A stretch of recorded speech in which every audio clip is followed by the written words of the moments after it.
Welcome everyone to 7th lecture of A to Z WordPress Customizations Page Builder Guru. তো continuously আমরা ইতিমধ্যেই WordPress সম্পর্কে মোটামুটি অনেক কিছু জেনে গেছি এবং ফর্মের ডিজাইন কিছু আমরা দেখেছি।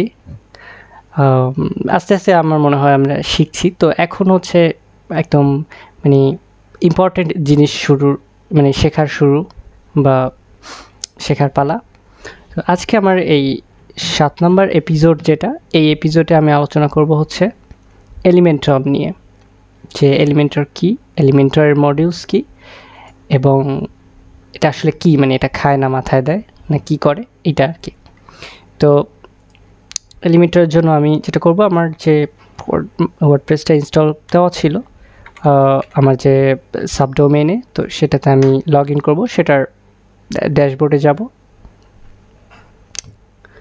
তো যাওয়ার পর যেটা করব, আমি এখান থেকে প্লাগইনটা ইনস্টল করব। কি প্লাগইন ইনস্টল করব? এলিমেন্টর, যেটা ফ্রি প্লাগইন। সো যদিও আমি বলেছি যে প্লাগইন ইনস্টলেশন আমি আর দেখাবো না, তবুও আমি যেহেতু আমার এখানে ইনস্টল করা নাই এলিমেন্টর প্লাগইনটা, সো আমি একটু দেখিয়ে দিচ্ছি, প্লাস আমি নিজেও ইনস্টল করে নিচ্ছি। তো জাস্ট আমি অ্যাড নিউ করব এবং এলিমেন্টর প্লাগইনটা সার্চ করব, কারণ শুধু এলিমেন্টর এই এলিমেন্টরটা ফ্রি একটা প্লাগইন। তো সার্চ করে আমি এটা ইনস্টল করে নিব। ওকে, তো দেখা যাচ্ছে যে এলিমেন্টর কিন্তু আমার ওয়ার্ডপ্রেসে আমি ইনস্টল করে ফেলেছি। এই যে এটা হচ্ছে এলিমেন্টর, ঠিক আছে। তো এলিমেন্টরের প্লাগইনটা ইনস্টল করার পর দেখি আমি কী অপশন আসলো। প্রথমে আসছে হচ্ছে এলিমেন্টর এবং আরেকটা আসছে হচ্ছে টেমপ্লেট, এই দুইটা জিনিস। তো এলিমেন্টর বেসিক্যালি একটা পেজ বিল্ডার, যেটা দিয়ে হচ্ছে আমরা পেজের বিভিন্ন ডিজাইন করতে পারি, এবং শুধু পেজ না, যে কোনো পোস্ট টাইপ বলতে সেটা পোস্ট হতে পারে, প্রোডাক্ট হতে পারে, এগুলো আমরা এডিট করতে পারি ড্র্যাগ অ্যান্ড ড্রপের মাধ্যমে, যেটাকে আমরা সিএমএস বলে আসছি খুব শুরু থেকেই। তো সেটা আমরা করতে পারি। তো এলিমেন্টর সেটিংসটা আমি একটু দেখে আসবো খুব দ্রুত, যে এলিমেন্টর সেটিংসে আসলে কী আছে, যে কোন কোন পোস্ট টাইপ এডিট করা যাবে। তো সেখানে পোস্টকে এনাবল করা আছে, পেজকে এনাবল করা আছে।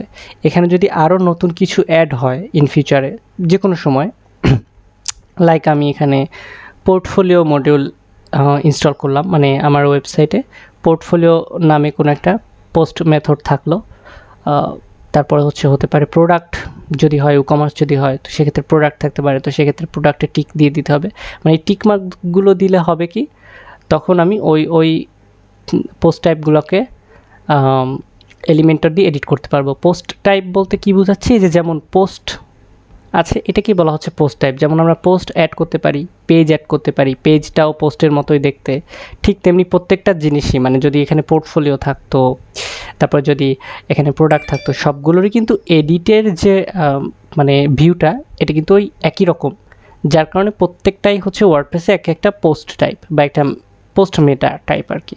তো সেই নতুন পোস্ট কোনো টাইপ যদি আসে, সেটা যদি আমরা এলিমেন্টর দিয়ে এডিট করতে পারবো, এই অপশনটা যদি চাই, তাহলে এখানে টিক দিয়ে নিব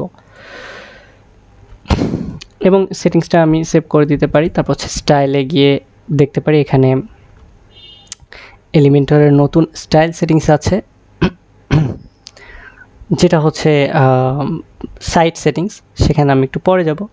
গুগল ম্যাপের এপিআই কি দিতে পারি, তাহলে হচ্ছে এলিমেন্টরের নিজস্ব গুগল ম্যাপের একটা এলিমেন্ট থাকে, সেটা ব্যবহার করা যাবে। অ্যাডভান্সে তেমন কিছু একটা নাই, এক্সপেরিমেন্ট এখানেও তেমন কিছু একটা নাই, লাইক অপটিমাইজ, এখানে হচ্ছে অপটিমাইজ ডম আউটপুট, এটা হচ্ছে স্পিড ইসের জন্য, ওয়েবসাইটের স্পিড অপটিমাইজ করার জন্য প্রয়োজন হয়। লাইক ডম এলিমেন্ট বলতে আমরা যেটা বুঝি, এটা আমি একটু ব্যাখ্যা করি, ভবিষ্যতে আর এটা ব্যাখ্যা করতে আমার প্রয়োজন হবে না।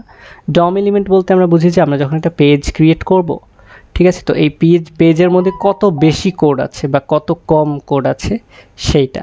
তো কোড যদি অনেক বেশি হয়, HTML কোডের লাইন যদি অনেক বেশি হয়, তখন ওই পেজটা কিন্তু একটু স্লোলি লোড নেয়।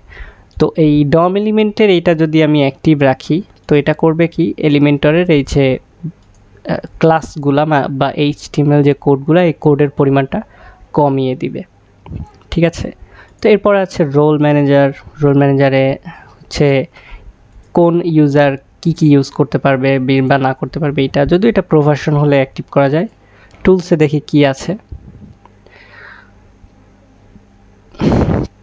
টুলসে এগুলো আসলে তেমন একটা মানে প্রয়োজনীয় জিনিস না, মানে খুব একটা ব্যবহার করতে হয় না, সো আমি এটা স্কিপ করে যাচ্ছি।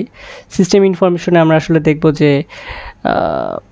আমাদের এই যে সার্ভারে যে ওয়েবসাইটটা ইনস্টল দেওয়া, এটার সিস্টেম ইনফরমেশনগুলো কী, এবং এটা যদি এলিমেন্টরের কোনো মানে রিকোয়ারমেন্টস যদি ম্যাচ না করে, তাহলে সেটা এখানে রেড মার্কিং আকারে শো করবে। তো আপাতত দেখতেছি যে আসলে সবগুলাই ঠিকঠাক আছে, সো এখানে আর প্রবলেম নাই। গেটিং স্টার্টেড, এটা এগুলা ইম্পর্টেন্ট কিছু। আচ্ছা, কাস্টম ফন্টস, কাস্টম আইকন আমরা অ্যাড করতে পারবো এলিমেন্টরে, তবে সেটার জন্য প্রো ভার্সন লাগবে। ওকে, তো এটা আমরা প্রো ভার্সনের যে লেকচার আছে সেটাতে দেখিয়ে দিব আমি। তো এখানে আরেকটা ব্যাপার হচ্ছে টেমপ্লেটস, যেটা হচ্ছে এলিমেন্টের পরে টেমপ্লেট আসছে। তো টেমপ্লেটসটার ব্যাপারটা হচ্ছে যে আমি পেজ বিল্ড করা ছাড়াও কিছু কিছু টেমপ্লেট এলিমেন্টের আন্ডারে সেভ করে রাখতে পারি।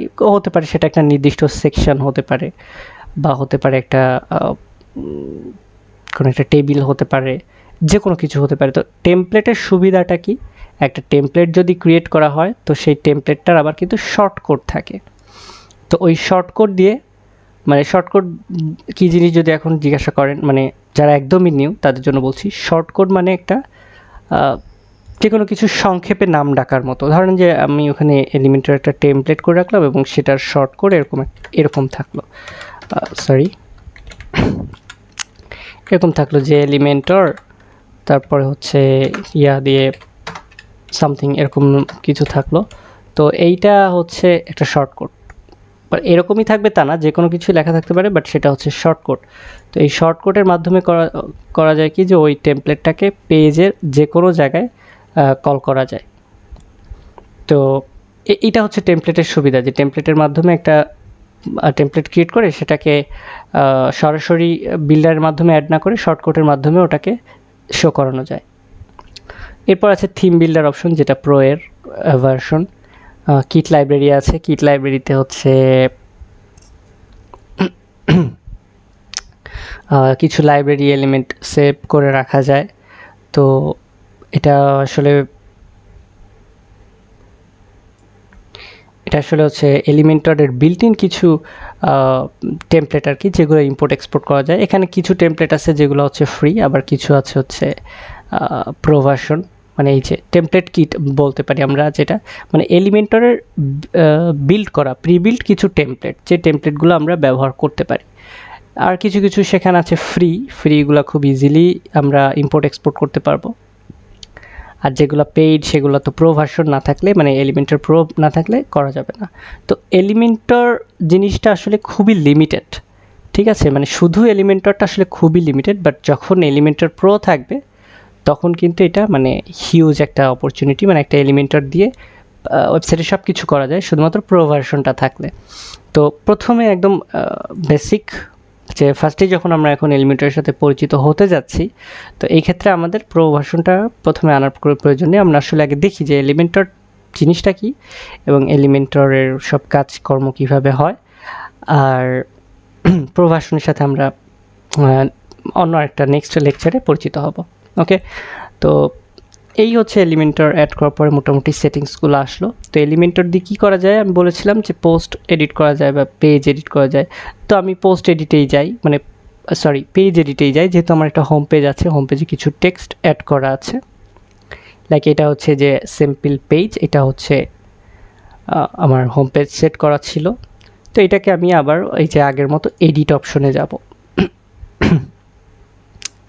তো এডিটে গেলে দেখা যাচ্ছে কি এইবার এডিট উইথ এলিমেন্টর এই একটা অপশন আসছে, যেটা আগে ছিল না। এই এডিট উইথ এলিমেন্টর যদি করি, তখন কিন্তু এই যে ব্যাকএন্ডে আমাদের এই যে ভিউটা, ওয়েবসাইট এডিটের এই যে ভিউটা আছে, এই ভিউটা চলে যাবে, ঠিক আছে। আচ্ছা, এখানে আমি একটা কথা মানে মেনশন করতে ভুলে গেছি এর আগেই। আমরা আসলে এখন পেজের এডিটের যে ব্যাক ভিউটা দেখছি, ওয়ার্ডপ্রেসের বর্তমান ভিউটা এরকম না, ওয়ার্ডপ্রেসের ব্যাক এন্ডে গুটেনবার্গ শো করে, মানে গুটেনবার্গ একটা বিল্ডার আছে, মানে ডিসগাস্টিং লাগে আমার কাছে। তো ওইটা খুব একটা আমরা ইউজও করি না বা তেমন একটা ইউজ করা হয় না। তো ওই গুটেনবার্গ বিল্ডারটা সহ হচ্ছে ভিউ করে, ঠিক আছে। তো ওইটা যাতে না আসে, ওই যেন হচ্ছে ওয়ার্ডপ্রেসের ডিফল্ট মানে এরকম ভিউ আসে, সেই কারণে আমরা কিন্তু এই যে ক্লাসিক এডিটর ইনস্টল দিয়েছি। এই ক্লাসিক এডিটর ইনস্টল যদি না থাকতো, মানে এই ক্লাসিক এডিটর যে প্লাগইনটা এটা যদি না থাকতো, তাহলে কিন্তু ওই গুটেনবার্গের যে বিল্ডারটা সেটাই আসতো। তো যাই হোক, গুটেনবার্গ নিয়ে কোনো কথা না, আমি ইন্টারেস্টেডও না। আর যদি আপনাদের খুব ইচ্ছা থাকে গুটেনবার্গ শেখার, তাহলে সেটা নিজ দায়িত্বে শিখে নিতে পারেন, বা হয়তো গুটেনবার্গের জন্য কোর্স থাকতেও পারে, আই এম নট শিওর। আমি নিজে কাজ করি না এবং আমার এটা কোর্সের টপিকসও না। তো আমি গুটেনবার্গটা সম্পূর্ণ ইগনোর করে গেছি, আমি প্লাগইন ইনস্টল করে যাতে ওটা আমার চোখের সামনেই না আসে সেরকম একটা ব্যবস্থা আমি করে রেখেছি। তো আপনারাও, আমার মনে হয় না যে ওই বিল্ডারটা মানে গুটেনবার্গটা আপনাদের পছন্দ হবে, যেটা কিনা ওয়ার্ডপ্রেসে ডিফল্টভাবে চলে আসে। তো আমরা একটু ওয়েট করছি, মানে এলিমেন্টারের পেজটা লোড নিতে একটু সময় নেয়, মানে খুব বেশি সময় নেয় তা না, একটু সময় নেয়। ওকে, তো আমাদের এলিমেন্টর যে পেজ বিল্ডার এটা কিন্তু চলে আসছে। তো ব্যাপারটা হচ্ছে এলিমেন্টার পেজ বিল্ডার হচ্ছে একেবারেই ফ্রন্ট এন্ড পেজ বিল্ডার, এটার কোনো ব্যাক এন্ড নাই। মানে আমি একদম ড্রাগ অ্যান্ড ড্রপ, এই যেরকম ড্রাগ অ্যান্ড ড্রপ প্লাস আমি ফ্রন্টেই যা করতেছি সেটার আউটপুট ফ্রন্টেই দেখতে পারবো। এটা হচ্ছে এলিমেন্টার সবচেয়ে সুবিধা এবং সবচেয়ে জনপ্রিয় মেবি এই কারণেই, এবং এর কাস্টমাইজেশন অনেক, অপশন অনেক বেশি অন্যান্য পেজ বিল্ডারের তুলনায়। তো যার কারণে বলা যেতে পারে যে এই এলিমেন্টারটা আসলে খুবই পপুলার একটা পেজ বিল্ডার। ওকে, তো দেখেন স্যাম্পল পেজ যেটা ছিল, তো সেখানে কি হয়েছিল, সেখানে আসলে আমি জাস্ট টেক্সট অ্যাড করেছিলাম। তো সেই টেক্সটটা যখন আমার এই যে এলিমেন্টার পেজ বিল্ডার থেকে লোড নিল, তখন দেখা যাচ্ছে যে এরকম একটা এরিয়া নিয়ে, তারপর হচ্ছে মানে একটা সেকশন, একটা রো, এগুলা নিয়ে আসছে। তো এই বিষয়গুলো আমি একটু খুঁটিনাটি আলোচনা করি, কারণ আমার উদ্দেশ্য হচ্ছে আপনাদেরকে এলিমেন্টার পেজ বিল্ডারের সাথে পরিচয় করিয়ে দেওয়া। আমার এই লেকচারের উদ্দেশ্য এটা না যে পেজ বিল্ডারে আপনি কোথায় কী কীভাবে করবেন সব কিছু একদম আপনাকে শিখাই দিব একটা লেকচারে, তা নয়। আসলে কোথায় খুঁটিনাটি কী করতে হয় এগুলো আমি জাস্ট শিখিয়ে দিচ্ছি। তো দেখি আমরা আসলে এলিমেন্টার কোথায় কী আছে, কারণ এখানে তো পুরা একটা এইটুকু হচ্ছে পুরা কাজের জায়গা, এই যে এইটুকু। তো এই যে এইটুকু কাজের জায়গা, এই কাজের জায়গাগুলোতে আসলে কি কি আছে এটা আমরা একটু দেখি, ঠিক আছে। তো ফার্স্টে কোন দিক থেকে শুরু করব? ফার্স্টে আমরা এখান থেকে শুরু করি, নিচের থেকে, যে প্রথমে সেটিংস। তো সেটিংসে ক্লিক করলে দেখা যাচ্ছে কি কি আছে। পেজের টাইটেলের একটা অপশন আছে, জেনারেল অপশন, এবং জেনারেল অপশনে পেজের টাইটেলের অপশন আছে। স্টেটাস, এটা পাবলিশ হবে নাকি ড্রাফট হবে নাকি প্রাইভেট হবে, এটা আছে। ফিচার্ড ইমেজ আছে। টাইটেল হাইড করার একটা অপশন আছে। ইট মিনস আমি যদি পেজের টাইটেলটা যদি শো করাতে না চাই, তখন আমরা টাইটেলটা হাইড করতে পারবো। এবং অবশ্যই আমরা যে কোনো পেজ ক্রিয়েট করতে গেলে, লাইক আমি বিশেষ করে হোম পেজে আমাদের কি অবশ্যই টাইটেল তো হবে না, তাই না? টাইটেলটা আমরা হাইড রাখবো। তো এই জন্য হচ্ছে এই অপশনটা দিয়েছে, যেটা কিন্তু আমার অরিজিনাল ওয়ার্ডপ্রেসের ব্যাকএন্ডে ছিল না, বাট পেজ বিল্ডারে আছে। ওকে, পেজ লেআউট একটা অপশন আছে, যে পেজগুলো আসলে কিভাবে লেআউট করা হবে। তো পেজ লেআউটের ডিফল্টটা মানে হচ্ছে যেটা এলিমেন্টর থেকে ডিফল্ট সেটিংস করা সেইটা। এই ডিফল্ট সেটিংস কোথায় করে? সাইট সেটিংসে করে। সাইট সেটিংস কোথায় সেটা আমি একটু পরেই দেখাচ্ছি। তো ডিফল্টটা হচ্ছে আসলে এলিমেন্টর থেকে যেটা ডিফল্ট সিলেক্ট করা বা সেটিংস করে রাখা সেটা। দ্বিতীয় নাম্বারটা হচ্ছে এলিমেন্টর ক্যানভাস। এলিমেন্টর ক্যানভাস দিলে যেটা হয়, আমি একটা ব্ল্যাঙ্ক পেজ পাবো। মানে এলিমেন্টর ক্যানভাস সিলেক্ট করলে না কোনো হেডার থাকবে, না কোনো ফুটার থাকবে, গ্লোবাল কোনো হেডার ফুটার থাকবে না। তো এলিমেন্টর ক্যানভাসটা আমরা কোথায় ইউজ করব?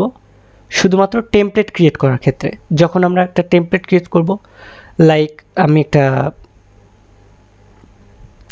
একটা সেকশন ক্রিয়েট করব বা একটা পার্ট ক্রিয়েট করব, ধরেন যে আমি 2-3টা সেকশনের একটা পার্ট ক্রিয়েট করব।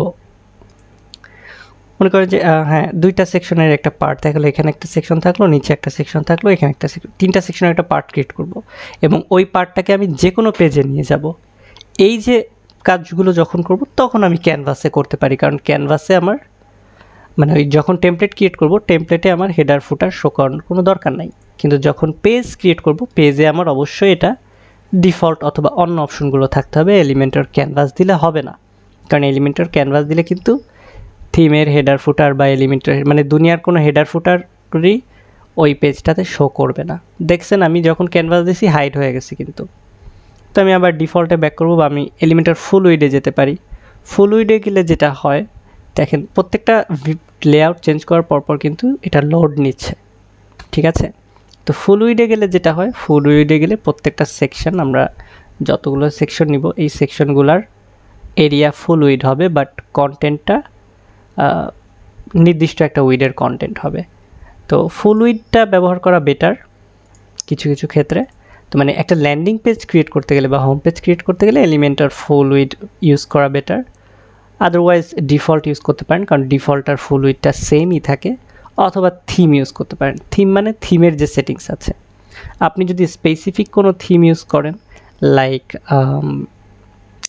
এবং মানে আমি এক্সাম্পল দিব না, আপনি স্পেসিফিক যে কোনো থিম যদি ইউজ করেন প্রিমিয়াম থিম এবং সেই থিমের যদি নির্দিষ্ট সেটিংস থাকে পেজের জন্য আলাদাভাবে, যে এই থিমের যতগুলো পেজ আছে সেই পেজগুলোর কন্টেন্ট উইড এত হবে, তারপরে পেজগুলো ফুল উইড হবে না কি হবে, সেই সেটিংসগুলোই আপনি যদি এই এলিমেন্টের পেজে রাখতে চান তো সেক্ষেত্রে থিম সিলেক্ট করে দেবেন। তো আমরা আপাতত এলিমেন্টের ফুল উইড দিয়ে করব এবং এলিমেন্টের ফুল উইড দিয়ে পেজ ক্রিয়েট করা, বিশেষ করে ল্যান্ডিং পেজ ক্রিয়েট করা একটা ভালো প্র্যাকটিস। তো এটা গেল আমার সেটিংসের পরে আরেকটা অপশন আছে কি নেভিগেটরটা কি আমি একটু ক্লিক করে দেখি। নেভিগেটর মানে হচ্ছে এখানে আমার পুরা পেজে যে যে এলিমেন্ট আছে এই এলিমেন্টগুলা লিস্ট আকারে এখানে শো করবে। মানে এই পুরা পেজে আমি যতগুলো এলিমেন্ট আনবো, যতগুলা রো আনবো, সেকশন আনবো, যা কিছু আনবো না কেন সেইগুলার লিস্ট এখানে শো করবে। আর এটা অনেক সময় প্রয়োজন হয়। কেন প্রয়োজন হয়? দেখা যাচ্ছে কি এখানে অনেকটা 5টা-7টা সেকশন এবং সেকশনের মধ্যে অনেকগুলা কলাম আছে। এখন দেখা যাচ্ছে কি আমি চাচ্ছি এই সেকশন থেকে একটা কলাম সরায় উপরে আনতে আর উপরের কলামটা সরায় নিচে আনতে। তো সেটা আমি যদি এই পেজের এখান থেকে এইভাবে টেনে করতে যাই, এই যে এইভাবে টানাটানি করতে যাই, সেটা কিন্তু খুবই মানে খুবই একটা কষ্টসাধ্য। কিন্তু আমি যদি যে নেভিগেটরটা থাকে তাহলে কিন্তু নেভিগেটর দিয়ে এভাবে ইজিলি টেনে উপরে নিচে করতে পারবো লিস্ট থেকে দেখেই। এটা জাস্ট এক্সাম্পল দিলাম। শুধু এই কারণে না, অনেক সময় দেখা যায় বিভিন্ন কলাম বা বিভিন্ন এলিমেন্ট সিলেক্ট করতে কষ্ট হয়ে যায়, তো সেক্ষেত্রে এখান থেকে সিলেক্ট করা যায়, ঠিক আছে। তারপরে এখানে আবার যদি এলিমেন্টটা হয় তো সেই এলিমেন্টটার এডিট অপশনেও যাওয়া যায় সরাসরি। মানে এক কথায় নেভিগেটরটা হচ্ছে ফ্রন্ট এন্ডে এডিট করতে যেয়ে যদি কোনো প্রবলেমে পড়তে হয় তো সেই প্রবলেমটার সলভ করার জন্য নেভিগেটর ব্যবহার করা হয়। আর এইটা তো সবার জানা হিস্টোরি, যেখানে হচ্ছে আপনি আনডু রিডু করতে পারবেন, তারপরে আপনি কি এডিট করছেন, কি চেঞ্জ করছেন তার একটা হিস্টোরি থাকবে। পেজের রিভিশন দেখা যাবে এখানে, ঠিক আছে, যে প্রতিবার সেভ করবেন ততবার এটা রিভিশনে আসবে। তো এইটা হচ্ছে রেসপন্সিভ মোডে কাজ করে কিভাবে, মানে এটা হচ্ছে ডেস্কটপ ভিউ দেখতেছি, তো ট্যাবলেট ভিউতে কেমন আসবে, মোবাইল ভিউতে কেমন আসবে সেটা আমরা দেখতে পারবো, এবং শুধু দেখতে পারবো না, আমরা এডিট করতে পারবো।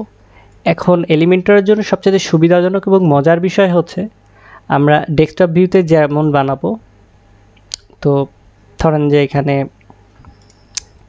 আমি একটা এক্সাম্পল দিচ্ছি, সিম্পল এক্সাম্পল, যে আমি একটা 2টা কলামের একটা ডেস্কটপে রাখলাম। এখন আমি যদি ট্যাবলেট ভার্সনে যাই, ট্যাবলেটের ভার্সনে দেখছি এটা 2টা কলাম, কিন্তু আমি চাচ্ছি না ট্যাবলেট ভার্সনে এটা ফুল উইডথ থাকবে 2টাই। তো আমি ট্যাবলেট ভার্সনে গিয়ে কিন্তু চেঞ্জ করে দিছি, এবং মজার বিষয় যেটা বলছিলাম সেটা হচ্ছে আমি ট্যাবলেট ভার্সনে যেটা চেঞ্জ করে দিব সেটা ট্যাবলেট ভার্সনেই থাকবে, ডেস্কটপে আর ফেরত আসবে না, ঠিক আছে। এইভাবে হচ্ছে এলিমেন্টরে খুব ইজিলি রেসপন্সিভ ডিজাইন করা যায়। তবে এখানে একটা ব্যাপার আছে, যেই অপশনগুলাই যে কলাম, ধরেন এটা একটা অপশন, তো যেই অপশনের পাশে এই আইকনটা থাকবে শুধুমাত্র সেই অপশনের ক্ষেত্রেই এটা প্রযোজ্য হবে। লাইক আমি যদি ডেস্কটপে ফেরত যাই তখন এখানে 2টা কলাম আছে। তো এই যে অপশনটার পাশে এই আইকনটা যে ডেস্কটপ আইকন আছে মানেই এইখানে আমি 3টা ডিভাইস সাইজের জন্য মানে ডেস্কটপের জন্য আলাদা ভ্যালু দিতে পারবো, আইপ্যাডের জন্য বা ট্যাবলেটের জন্য আলাদা ভ্যালু দিতে পারবো এবং মোবাইলের জন্য আলাদা ভ্যালু দিতে পারবো। ওকে, তো ট্যাবলেটে আমি ফুল করে দিলাম, মোবাইলেও আমি চাইলে ফুল করে দিতে পারি বা মোবাইলে চাইলে আমি আরও ছোটো করে দিতে পারি, বড় করতে দিতে পারি, এরকম আর কি ভ্যালু চেঞ্জ করে দিতে পারি। এবং যেই ভিউতে থাকতে যেই ভ্যালু রাখবো বা যেইভাবে সেট করে রাখবো ওই ভিউতে ওইটা ওরকমই থাকবে, আর অন্যটায় ওটার ইফেক্ট পড়বে না যখন আমি এই মোডে কাজ করব, মানে রেসপন্সিভ মোডে নিয়ে কাজ করব। ঠিক আছে, এটা কিন্তু অনেক ইম্পর্টেন্ট, মানে একটা ওয়েবসাইট বা একটা পেজ রেসপন্সিভ করার জন্য এটা সবচেয়ে মোস্ট ইম্পর্টেন্ট থিওরি।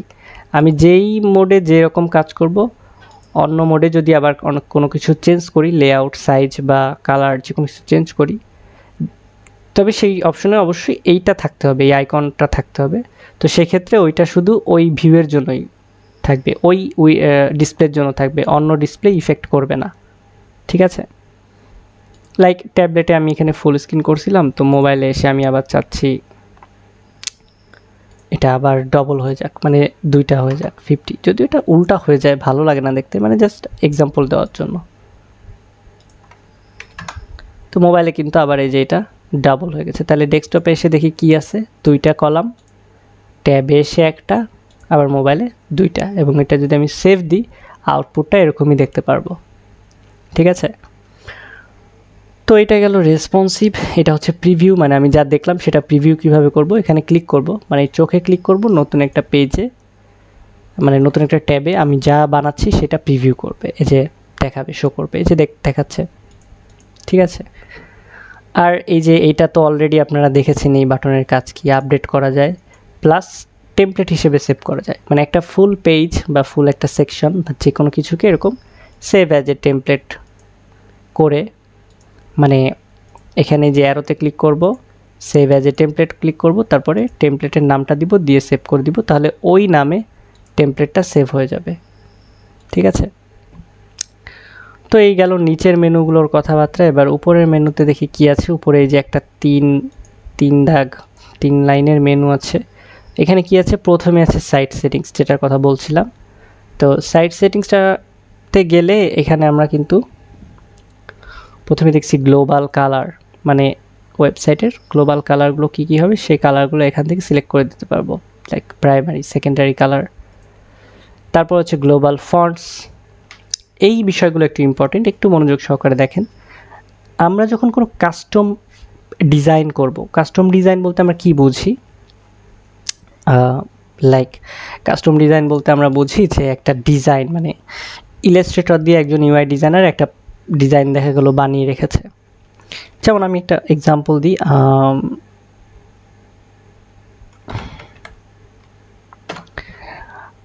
ওকে, ওয়েবসাইটটা লোড হতে থাকুক, আমি একটু ডিসক্রাইব করতে থাকি যে আমি আসলে কিসের কথা বলছি।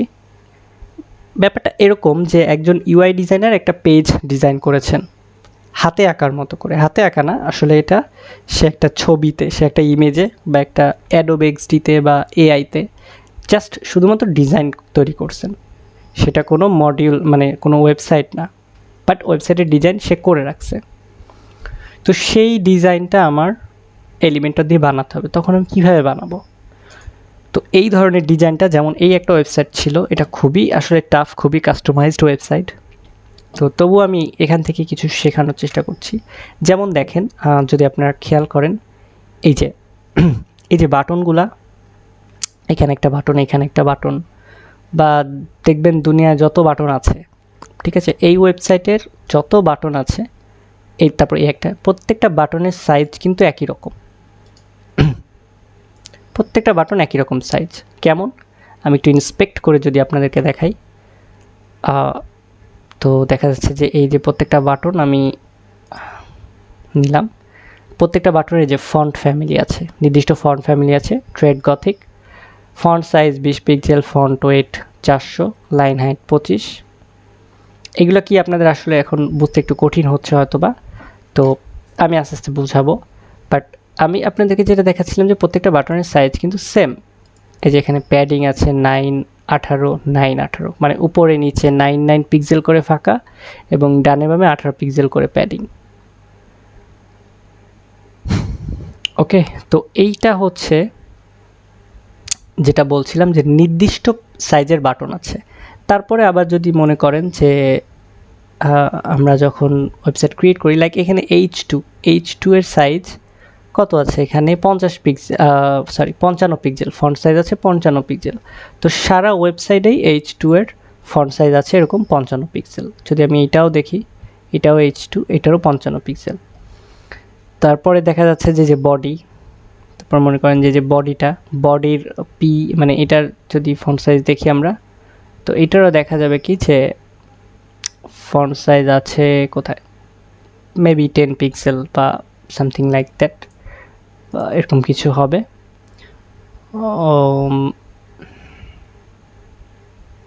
সরি, এটা 10 না, এটা মেবি 18 পিক্সেল।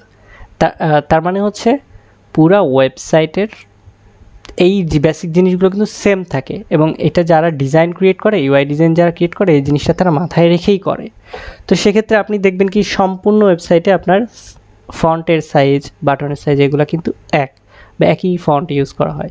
সেগুলো কোথা থেকে সিলেক্ট করবেন, সেগুলো এইখান থেকে সিলেক্ট করবেন। যে গ্লোবাল ফন্ট, সেখানে আপনি প্রাইমারি একটা ফন্ট সিলেক্ট করে দিতে পারেন। ধরেন যে আমি এটা দিলাম হচ্ছে ফরচুনা, সরি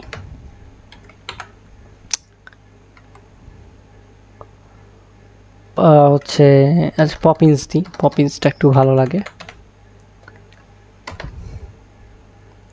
এই যে পপিন্স নামে একটা ফন্ট আমি যে ডিফল্টে দিয়ে দিলাম, ঠিক আছে, মানে গ্লোবালি দিয়ে দিলাম।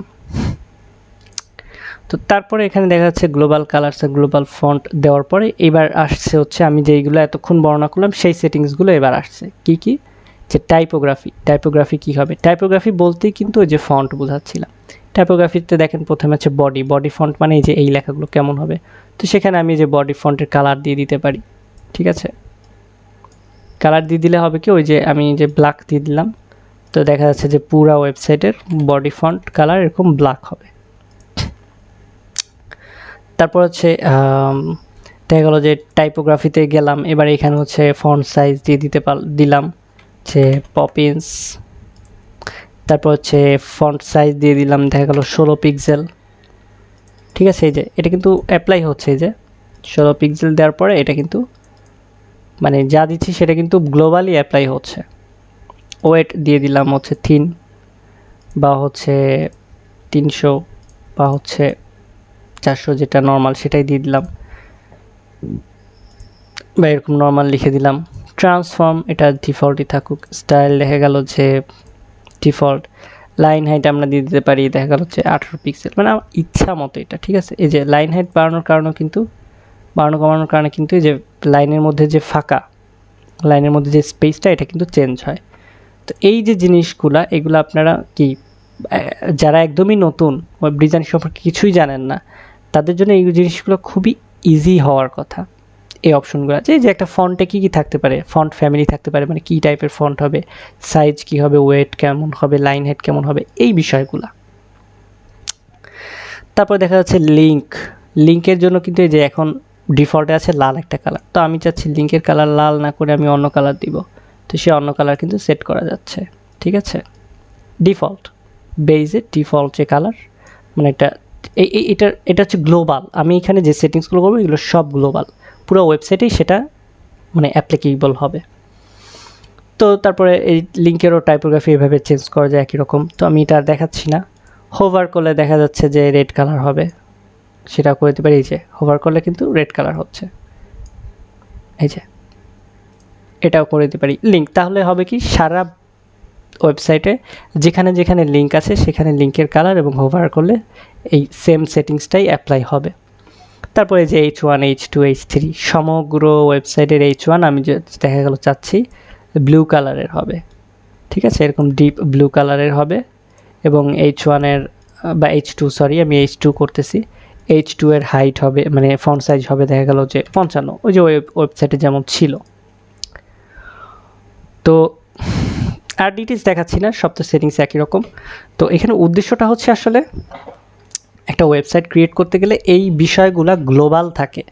গ্লোবাল মানে সব জায়গায় সেম থাকে, এমন না যে আপনি এই পেজে ফন্ট সাইজ, এই পেজের বডিতে আপনার ফন্ট সাইজ 12 পিক্সেল, তো অন্য পেজের বডিতে আপনার ফন্ট সাইজ 14 পিক্সেল, এরকম থাকে না, এটা অসামঞ্জস্যতা। তারপর হচ্ছে দেখা গেল এই পেজে H1 এর ফন্ট সাইজ হচ্ছে 60 পিক্সেল, অন্য পেজে যে 42 পিক্সেল, এরকম থাকবে না। তো এই গ্লোবাল যে সেটিংসগুলো সেগুলো আমরা এই সাইট সেটিংসে এখান থেকে আগের থেকে করে নিব। আগে থেকে করে নিলে কি হবে, ওয়েবসাইট ক্রিয়েট শুরুর আগেই একদম শুরু থেকেই করে নেব, তাহলে এটা আর আমার কোনো টেনশনই করতে হবে না এরপরে। ঠিক আছে, ঠিক একই রকমের যে বাটনের সেটিংস আছে, বাটনেরও টাইপোগ্রাফি দিয়ে এখানে বাটনের যে ফন্টটা, সে ফন্টটা কোন ফন্ট ফ্যামিলির হবে, সে আমি এটা দিলাম রোবোটো। তারপরে হচ্ছে সাইজ কত হবে, সাইজ আমি দিলাম দেখা যাচ্ছে যে 12 পিক্সেল বা হচ্ছে 14 পিক্সেল। তারপর হচ্ছে বাটনের সমস্ত, আমি চাইলাম কি যে যতগুলা দেশে বাটন থাকবে সমস্ত বাটনের টেক্সটগুলা আপার কেস হবে, তাহলে এখান থেকে করে দিব। স্টাইলটা কেমন হবে, ঠিক আছে, মানে টাইপোগ্রাফি যা স্টাইল হয় সব কিন্তু সেম। রিমেম্বার এই সেটিংসগুলো আমি কিন্তু মানে এখানেই শেষ, মানে এটা আর বারবার দেখাবো না, কারণ টাইপোগ্রাফি যেখানে আছে সেখানে একই সেটিংস সবখানেই। তারপরে দেখা যাচ্ছে বাটনটা নর্মাল স্টেটে টেক্সট কালার দেখা যাচ্ছে আমি চাচ্ছি সাদা হবে। ওকে, টেক্সট কালার সাদা হবে এবং ব্যাকগ্রাউন্ড কালারটা, এই যে ব্যাকগ্রাউন্ড টাইপ হবে কালার, এবং ব্যাকগ্রাউন্ড কালারটা হবে এরকম এরকম ডিপ একটা রেড। আর হোভার যখন করব তখন হোভারে টেক্সট কালার সাদাই থাকবে, কিন্তু ব্যাকগ্রাউন্ড কালারটা হবে ব্ল্যাকিশ, মানে ব্ল্যাক টাইপের একটা কালার। ঠিক আছে, সেটা এখান থেকে করে দিলাম। তো ওই যে এবার বাটনে আবার প্যাডিং লাগে, প্যাডিং ছাড়া হচ্ছে টেক্সট যতটুকু এরিয়া তার উপরে চারপাশে তো স্পেস লাগে, ফাঁকা স্পেস লাগে। মানে বাটন কেমন হয় যে একটা লেখা থাকে, ওইটার লিঙ্ক থাকে, তো ওইখান ওর চারপাশে একটা বর্ডার মতো থাকে বা একটা এরিয়া জুড়ে থাকে ডিজাইন করার মতো। তো সেইটা করতে গেলে সে আমি টপে মানে প্যাডিং দিয়ে দিব, উপরে হচ্ছে 9 পিক্সেল। এই অ্যাঙ্করটা সরাই দিব, অ্যাঙ্করটা থাকলে হয় কি আমি যে কোনো একটা যা বসাবো সবখানে তাই বসে যাবে, কিন্তু আমার তা চাচ্ছি না, আমি চার জায়গায় 4 রকমের ডিফারেন্স হবে। তো এই জন্য অ্যাঙ্করটা এরকম ক্লিক করে সরিয়ে দেবো। সরিয়ে দেওয়ার পরে প্যাডিং উপরে নয় নিচেও নয়, মানে উপর নিচে একই রকম স্পেস রাখবো, ডানে বামে আমি দেখা যাচ্ছে এরকম একই রকম স্পেস রাখবো। ঠিক আছে, এবার বর্ডার রেডিয়াসটা কি, বর্ডার রেডিয়াসটা হচ্ছে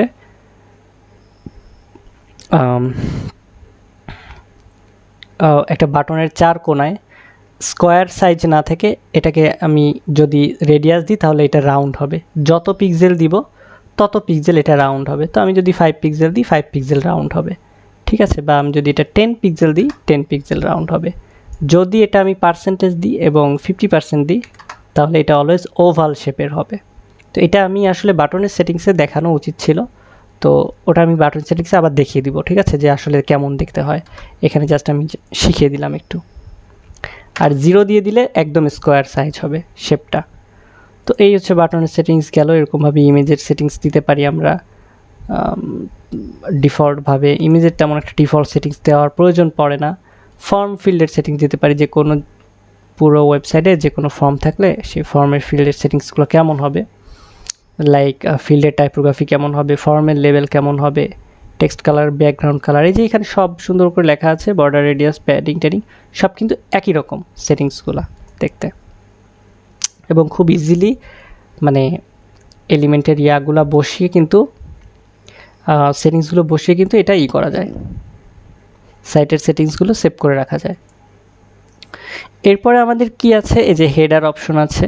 হেডার অপশনে যে এই যে একটা হেডার, এই হেডারে কী কী থাকবে, সাইট লোগো থাকবে, ট্যাগ লাইন থাকবে কিনা, যে আমরা যা দেখতেছি এইটার সেটিংস আর কি। ঠিক আছে, মেনু শো করবে কিনা, লেআউটটা কেমন হবে, এটা হচ্ছে ডিফল্ট একটা সাইটের হেডারের সেটিংস যা যা হয়। এবং সেখানে যে লোগোটা টাইটেল হবে নাকি একটা লোগো হবে, তো সেই লোগোটা কোথায় আপলোড করব, তারপরে মেনুটার কী কী সেটিংস হবে, যে মেনুরও কিছু সেটিংস আছে, যে হরাইজন্টাল নাকি ড্রপ ডাউন দিলে হচ্ছে যে এরকম মোবাইল মেনুর মতো হয়ে যাচ্ছে। ঠিক আছে, তো এই জিনিসগুলো আমরা কিন্তু মানে সামনে প্রত্যেকটা এলিমেন্টে আবার শিখব। তো আমি জাস্ট এখানে এরিয়াগুলো দেখা দিচ্ছি। এই সেম সেটিংস, এই যে মেনুর সেটিংস বলেন বা হচ্ছে সাইট লোগোর সেটিংস বলেন, যেগুলো বলেন এগুলো আমরা আবারও দেখব, আবারও শিখব, সামনে প্র্যাকটিস করব। সো এখানে আমি ডিটেলসে দেখাচ্ছি না, জাস্ট আমি দেখালাম যে কোন কোন এরিয়াগুলোতে আছে। ফুটারে কী আছে, ফুটারেও সাইট লোগো শো করবে কি না, তারপর হচ্ছে ট্যাগলাইন শো করবে কিনা, কপিরাইট শো করবে কিনা। এই যে কপিরাইট সরিয়ে দিয়েছি, অলরেডি চলে গেছে, ঠিক আছে। তারপর কপিরাইটে কি লেখা থাকবে এটাও চেঞ্জ করা যায়। এখানে আমি দেখা গেল যে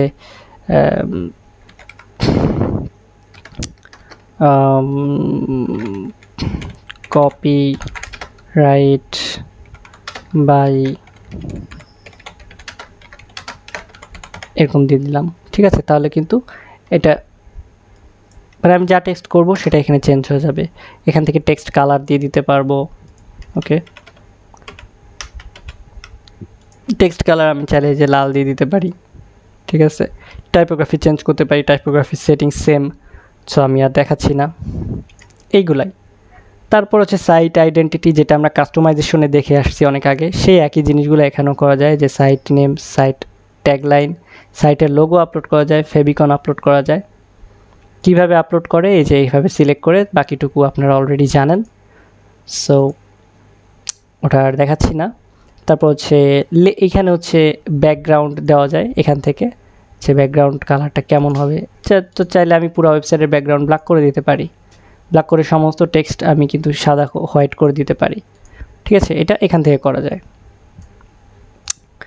তারপরে হচ্ছে এখানে লেআউট, এই লেআউটের সেটিংসে এসে এই যে কন্টেন্ট উইডথটা কত হবে এইটা আমরা এখানে চেঞ্জ করতে পারি। তো এইটাও কিন্তু যখন আপনাদেরকে একটা ডিজাইন দেওয়া হবে, একটা ইউআই ডিজাইন দেওয়া হবে, সেখানে কিন্তু ফিক্সড করা থাকবে যে এই পুরো ওয়েবসাইটের কন্টেন্টটা সে 1200 পিক্সেলের মধ্যে সীমাবদ্ধ থাকবে।